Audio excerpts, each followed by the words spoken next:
Part 5, Conclusions and Discussion. Going into this test, I fully expected to find a way to process the telephone agar that would solve the growth problem. After all, it had worked in the past. What I learned was that something was done to the telephone agar packets that I bought from Amazon back in September of 23 that rendered it antifungal, or as I've been calling it, killer agar. Of the 4 batches of agar that had been created on the same day and received the same pressure cooker cycle and had been handled as equally as possible, only the control, fit lane, grew. 1 telephone batch was cooked per the website's instructions. 1 was cooked just like the fit lane control batch. 1 was cooked up the same way I had made it during the failure months. The only mycelium sample that grew on any of the telephone plates was one that jumped to a sidewall during the dish wrapping and had the benefit of not touching the agar. A water wash did not revive tissue samples that had been on the original killer agar. Even airborne contamination would not grow. However, some stronger dark mold samples did finally. How you process your batch apparently affects clarity, but I'm not selling plates, and that would be another study. I did not recreate the problem of agar not setting firm and being the consistency of toothpaste. All batches were firm, whether made from 10 or 12 grams of powder. There was still a telephone cracking, thinning, dehydration problem on the clone plates. When I set up this test, my hypothesis was processing, or how you mix and cook your agar, can make it killer agar. Did I prove or disprove this? I made plenty of killer agar, but I wasn't able to make good telephone agar by changing something in the processing. Telephone worked fine for me in the past. The testing shows it no longer works for me. It was processed per the manufacturer's instructions, but then I departed from those by sterilizing it at higher temperatures to use on agar plates. Yet it was pressure cooked in the past and worked fine.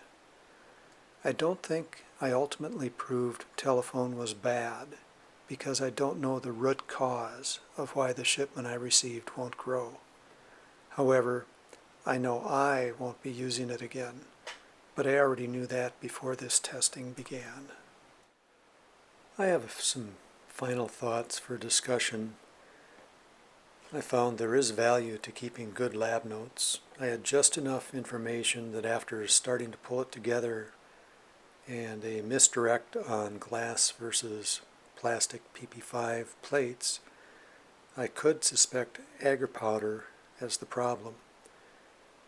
When challenged on that, I decided to set up this test and try not to be biased. Ideally, I wanted to test just one variable, but I had at least 2, agar brand and processing method.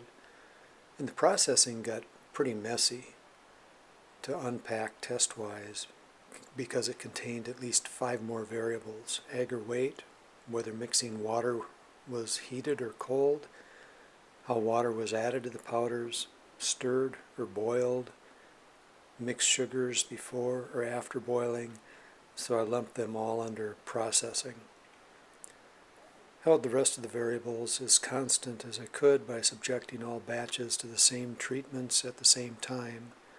And what you can't hold constant, you try to randomize the exposure to. I tried to at least shuffle exposure to glass plates, but that wasn't a real randomization. And which bottle poured first was dictated by which batch reached 120 Fahrenheit first. That glitch hadn't been thought of, and there should have been 4 stir plates, although I don't own any more than 2. Response variables are what you test or measure. I had visible mycelium growth checked by day for both agar transfers from a growing plate and clone transfers from living tissue. 4 samples per plate gave each plate more than 1 chance to grow. When nothing grew, the test continued by exposing to environmental contamination and an aggressive mold. in order to finally grow something. So I think I've given telephone a pretty good shot to find out if something was wrong and how I processed it. The test results point at something being wrong with my shipment of telephone that I received. Maybe it has something to do with the presence of some unknown amount of iodine. That would not affect human consumption, but could affect mycelium. I'm not saying do not buy telephone. You do you. If telephone is working for you, continue to buy from the same supplier. However, if you're using Amazon, doing that could be a challenge. I used to think that clicking the link saved on the Amazon website under Your Account's Orders would take me back to the same vendor I'd bought from, but it doesn't. While researching for this video, I've clicked that telephone link many times over several weeks, and it has taken me to a page that looks the same, but actually has come from 4 different vendors, seemingly at Amazon's whim. These videos were more about setting up a decent test, thinking about the variables, what to vary and what to hold constant, and what response variables to measure or quantify, and the challenges of executing a plan and managing the road bumps along the way. I'm glad I'm just a hobbyist and not trying to sell a product. For the 2 months that nothing would grow, the only damage was the loss of 2 clones and my time.